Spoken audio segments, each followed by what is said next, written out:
Hey JAZBEAR, how you doing? I'm going to read you a story. It's been a little while since I've read you a story. This one is from your great G-Ma, my mom, and I had read this story to Mama Sarah and Uncle William. The kids really like this story, and I think you will too. Are you ready? Because this is going to be exciting. This is called The Shoe Polish Episode. It was the year 1945, and the month was June. Boy, do I have a good memory, huh? Not so. It just happens that it was the year my sister Janie was born. I lived in Arkansas when this event happened, and I was 8.5 years old.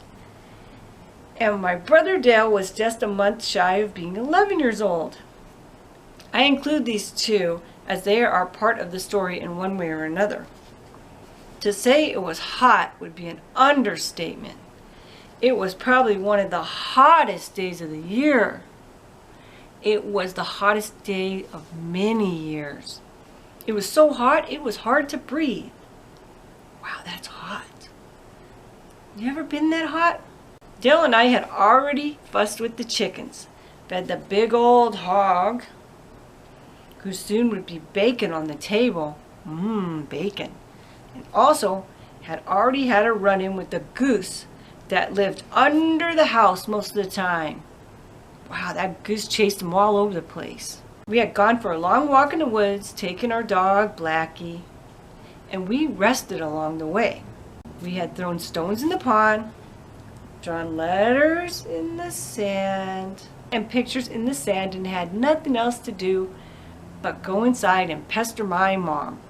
My mother was really heavy because any time now we were going to have a little baby brother or sister. They didn't have machines to tell what the baby was going to be in those days. We knew it was going to be soon because my dad had told us that we had to look out after our mom, and he had never said that before. We'd go off and hurry back and check on our mom. You might say we really pestered her, especially that day. Just let me lay down here and take a little rest, said my mom. Ooh. We were told not to get into anything. So we fanned her for a while with a piece of paper. And she went to sleep.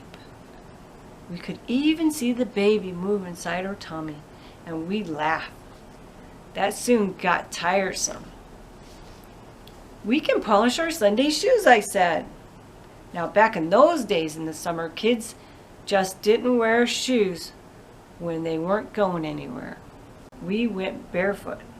We still had to keep Sunday shoes and clothes in a special place so we'd know where to find them in case we got to go somewhere like town or church.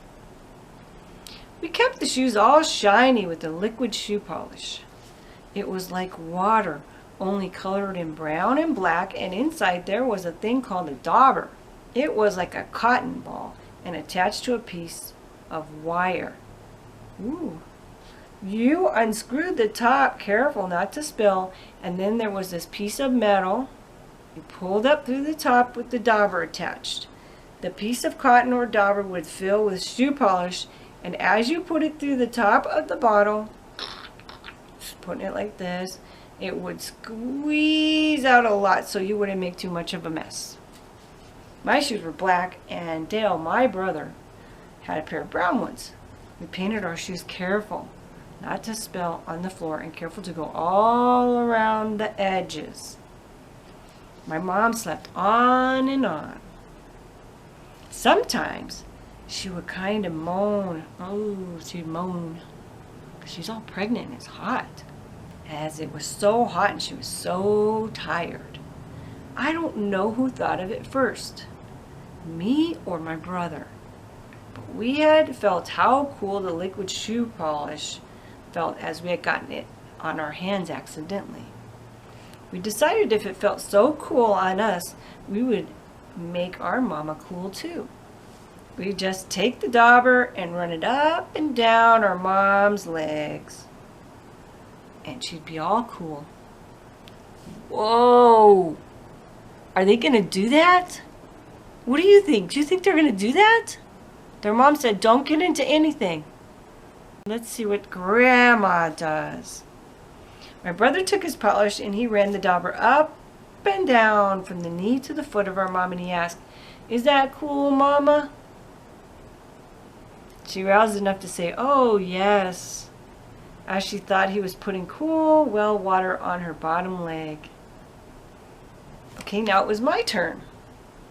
Does mine feel cool too, Mama? Oh, yes, she replied.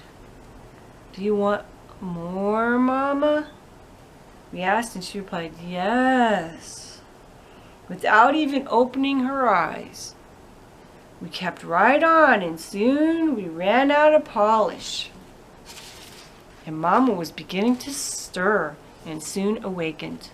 We sat back all proud because we had done something special for our mom. And it made her feel all cool and good. Wow.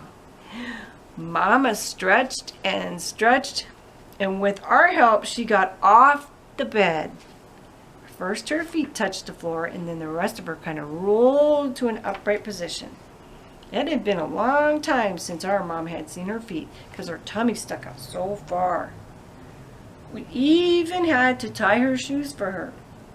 Yeah, she's sticking out there. She went into the kitchen where a cool breeze was coming through the window. She decided she'd sit in a chair, raise her legs onto another chair, and watch us do chores. She sat, and Dell took one leg, and I took another leg, and raised her legs onto the chair. Oh, how helpful. Aren't they helpful? She let out a scream. Ah! That could be heard for miles, for when her legs were raised, she could see that one leg from the knee down was painted brown, and the other from the knee down was painted black. Oh no. It had dried, and when it is dry, it is like it is there for a long, long time, even when it is washed. She began to say, I can't believe this. Well, we could, as we did it. We didn't do it to be mean. We just wanted to cool her off. She stammered and stuttered. She was angry and then not angry, and we didn't know if we were going to get a spanking or what. She just sat there looking at her legs, which did look different. All of a sudden, she started to laugh and laugh and laugh some more. We laughed as we knew we lived to enjoy another day. Oh my. We filled the washpan with water from the kettle, and using homemade soap, we washed our mother's legs for a long time till the skin on her feet got all wrinkly. Her legs now were really clean, but still a little different colored. We never forgot this memory, and neither did our mother. Wow, that's so funny. It wasn't too long after this that our father dropped us off at a friend's house, and we were to spend the night. I'd never spent the night away from home before, and I didn't like it when I found out we had played for hours and I wasn't going home. But instead, I was to spend the night there, maybe several nights. They live way out in the country. There's nobody there. It's just like all farmland, and she's just sitting there, and there's really nobody outside or anything. Now, that really upset me. No one told me why I was there for this time. They just said I was staying. Well, we just see about that, I thought. I waited till everyone went to bed, and that was pretty early, as farm people get up really early, so they go to bed early. I sneaked out of the bed and out the window. She's way out in the country. There's nothing but cows out there. I had to go across fences, fields, and even across a railroad trestle, but finally, after about 5 miles, it could have been less. I finally reached home. I just knew my mom and dad would be pleased to see me. Much to my surprise, my mom and dad were not home. I checked all over and no one was anywhere. I waited and waited, and soon I just decided to go to bed. We'd talk about this in the morning. I was awakened by my mother's voice saying, Doc, come here and look at this. Great-grandpa's name was Doc. Wow, nice, huh? Hey, Doc, what's up, Doc? Like Doc Holliday, the famous sheriff. Yes, cool. My daddy came in and saw that I was in my own bed instead of at the friend's house. My mom said, "You'll have to take her back." This really upset me as I didn't want to spend any time at any other house. I wanted to stay with my family. My dad put me in the car and drove me really fast back to the friend's house. And before he took me to the door, he took both my hands in his and told me that my mom had to go to the hospital. And the doctor said it wouldn't be much time till the baby came, and that was the reason I was at a friend's house. Well, why didn't they tell me that? Well, he just told her that, right? Wow. She's supposed to obey her parents. My goodness. I went in and crawled into bed thinking, I know something no one else in the family knew, and I went to sleep. The sun had hardly risen when my dad drove up and told me and my brother that we had a new little sister. I was so happy because I had prayed so hard for a little sister so I wouldn't be the only kid in the family. My dad also took us home. He needed us to be there, or so he said. I think he knew I really needed my family.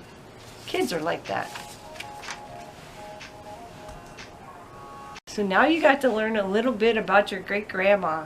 And she was 8.5 years old when she did this. Kinda like you.